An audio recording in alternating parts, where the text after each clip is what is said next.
Mummy, मेरी सासू माँ रूठकर मायके चली गई। मीनल अभी तक बाजार से घर नहीं लौटी थी। शाम के 6 बजने को आ चुके थे। ममता जी बार बार घर के बाहर आकर देख रही थी।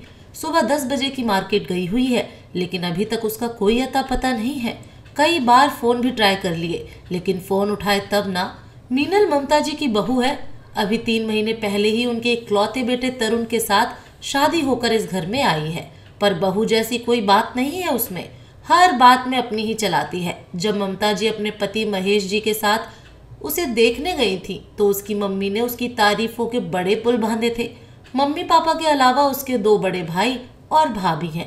भरे पूरे परिवार को देखकर उन्होंने ये सोचकर हाँ कर दी कि लड़की परिवार में ही रही है तो संस्कारी तो होगी ही। पर कहते हैं ना, ऊंची दुकान फीके पकवान, ठीक वैसा ही हाल मीनल का निकला। जैसे सब कहते हैं कि हम तो बहू को बेटी बनाकर रखेंगे, ठीक वैसे ही ममता जी ने भी मीनल के लिए कहा था। लेकिन बेटी बनाकर रखना और बेटी होने में फर्क होता है। इस महीन रेखा को मीनल नहीं समझ पाई। शादी के बाद उसने बहू जैसे कोई लक्षण नहीं दिखाए। घर के काम न करना, ममता जी से छोटी छोटी बातों पर बहस कर लेना, ये उसके लिए बहुत ही साधारण सी बात थी। अगर ममता जी समझाती भी तो मीनल बात को हमेशा उल्टा ही लेकर जाती। मैं तो आपकी बहू हूं ना, इसलिए मेरे साथ हमेशा ऐसा व्यवहार होता है। क्या आप अपनी सगी बेटी को इतना रोकती टोकती? जब मुझे देखने आई थी तभी कह देना चाहिए था कि हम तुझे बेटी बनाकर नहीं रखेंगे। ममता जी घर की शांति के लिए चुप रह जाती। महेश जी से बोलती तो महेश जी भी ममता जी को ही समझाते। अरे अभी बच्ची है, कुछ दिनों में समझ जाएगी, तुम थोड़ा सब्र करो। तरुण से कुछ कहती तो तरुण कहता, मम्मी आपके ज़माने में और आज के ज़माने में बहुत फ़र्क है। पहले बहुएं सिर्फ बहुएं होती थीं, पर आजकल बेटियां होती हैं। थोड़ा वक्त दो, वो सब समझ जाएगी। आखिर जब पति और बेटा ही कह रहे हैं तो ममता जी उसके आगे कुछ कह ही नहीं पाती। पर आज तो हद ही हो गई। सुबह तरुण और महेश जी के ऑफिस जाने के बाद से ही मीनल गई हुई है, लेकिन अभी तक नहीं आई। ममता जी फ़ोन कर रही है तो फ़ोन भी नहीं उठा रही है। भला ये कोई बहू बेटी के लक्षण है? आने दो से आज तो साफ साफ बात करूंगी, ममता जी बड़बड़ाने लगी। इतने में तरुण और महेश जी भी घर आ गए। आते ही महेश जी बोले, अरे क्या हो गया श्रीमती जी, घर के बाहर खड़ी होकर किसका इंतजार कर रही हो?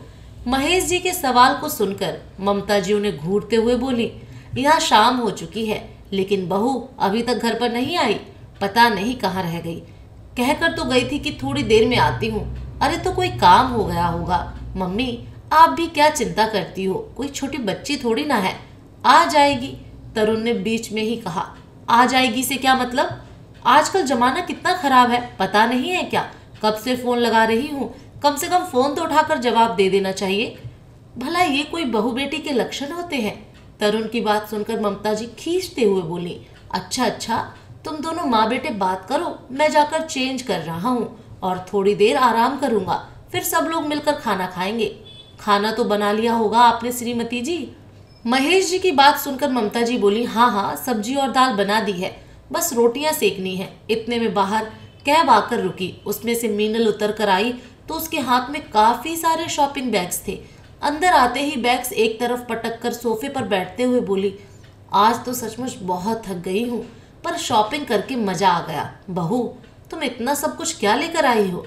ममता जी ने बैग्स की तरफ देखते हुए कहा, कुछ नहीं मम्मी जी, मेरी ज़रूरत का सामान है। मैं अपने लिए सेल में से खूब अच्छी अच्छी साड़ियाँ लेकर आई हूँ, कुछ मेकअप का सामान है और डेली यूज़ के कपड़े लाई हूँ। मीनल ने ममता जी को जवाब दिया, पर तुम्हारी शादी तो अभी 3 महीने पहले ही तो हुई थी। अभी तो कई सारे कपड़े ऐसे हैं जो तुमने पहने भी नहीं हैं। फिर और शॉपिंग करने की क्या ज़रूरत थी? और मैं तुम्हें कब से फ़ोन लगा रही हूँ, तुम फ़ोन उठाकर जवाब तक नहीं दे रही हो मुझे।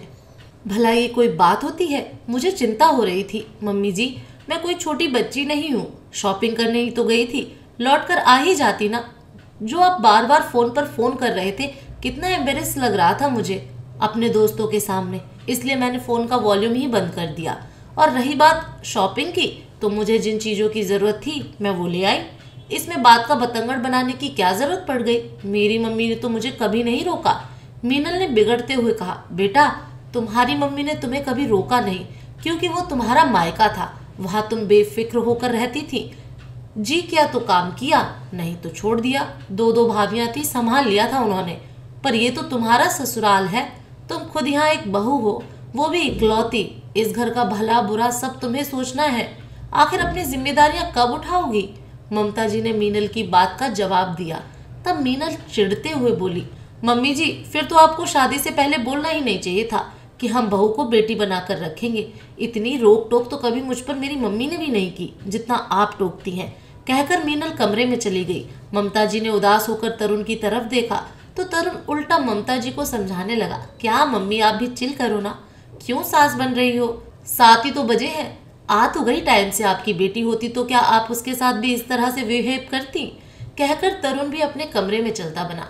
ममता जी को बहुत बुरा लगा। उदास मन से ममता जी कमरे में आ गईं और पलंग पर बैठ गईं। उन्हें इस तरह उदास देखकर महेश जी बोले, ममता, तुम्हें नहीं लगता कि तुम मीनल के सास बनने की कोशिश कर रही हो?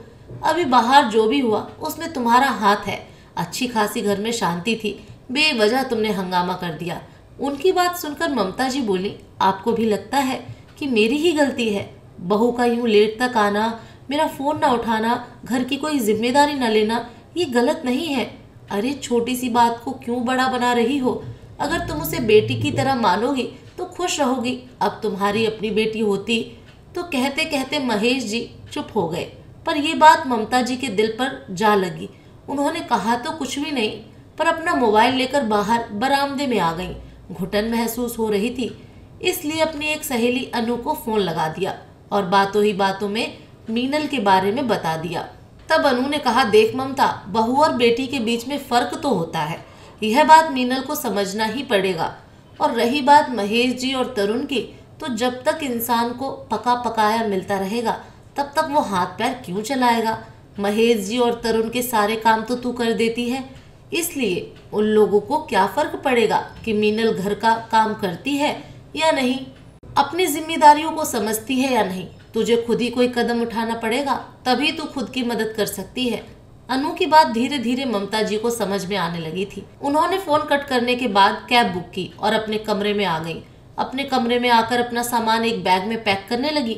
उन्हें सामान पैक करते देखकर महेश जी ने कहा, तुम सामान क्यों पैक कर रही हो? कहीं जा रही हो क्या?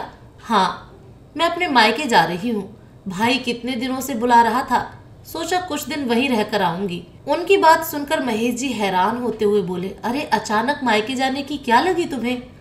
और अभी तक तो हमने खाना भी नहीं खाया, रोटियां कौन सेकेगा? अरे आपकी लाडली बेटी है ना, उससे बोलो। अब क्या हमेशा जिम्मेदारी मैं ही निभाती रहूं?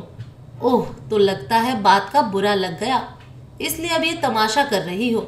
इसमें तमाशे की क्या बात है? अभी मैं अपने मायके जाती तो क्या मेरी बेटी मुझे मायके जाने से रोकती? वही तो पीछे से पूरा घर संभालती। अब तुम बेवजह की बातें कर रही हो तुम। लेकिन ममता जी ने महेश जी की बात को पूरा होने ही नहीं दिया। वो चुपचाप अपना बैग लेकर बाहर आ गई। तब तक कैब भी आ चुकी थी। इतने में तरुण और मीनल भी बाहर आए। तरुण ने आते हुए कहा, मम्मी खाना बन। ममता जी को बैग के साथ देखकर तरुण ने बात को पलट कर पूछा, आप कहीं जा रही हो? हाँ, मैं कुछ दिन तुम्हारे मामा के घर रहने जा रही हूँ। बहुत दिन हो गए मुझे मायके गए हुए, इसलिए सोचा थोड़ा चेंज हो जाएगा। कहकर ममता जी बिना किसी की बात सुने ही वहां से रवाना हो गई।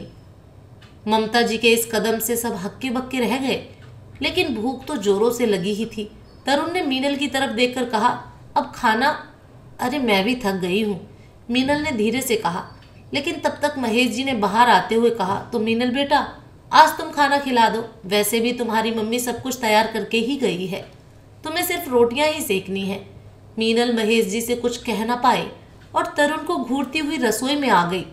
रोटियां सेक कर सबको खाना खिलाया और फिर खुद खाना खाकर अपने कमरे में जाकर सो गई। यहाँ तक कि ना रसोई साफ की और ना ही बर्तन धोए। दूसरे दिन सुबह के 8 बज गए, लेकिन किसी की नींद तक नहीं खुली। अचानक तरुण हड़बड़ा कर उठा और मीनल को जगाते हुए बोला, मीनल जल्दी उठो, सुबह के 8 बज चुके हैं। आज तो बहुत देर हो गई, अब तो ऑफिस के लिए पक्का लेट हो जाऊंगा। पता नहीं पापा भी उठे हैं या नहीं, तुम फटाफट चाय नाश्ता बनाओ। कहकर तरुण अपने पापा के कमरे की तरफ भागा। तब तक मीनल भी चिड़चिड़ा कर उठी। क्या तमाशा है ये, मम्मी जी को भी मायके जाना जरूरी था क्या? बुढ़ापे में भी मायके का शौक नहीं गया। नींद खराब हो गई मेरी, अब रसोई में घुसकर नाश्ता और बनाओ। तरुण ने जाकर देखा तो महेश जी भी अभी तक सो रहे थे। उसने उन्हें भी उठाया और फटाफट तैयार होने को कहा। इधर मीनल रसोई में गई तो रसोई रात की ही बिखरी पड़ी थी।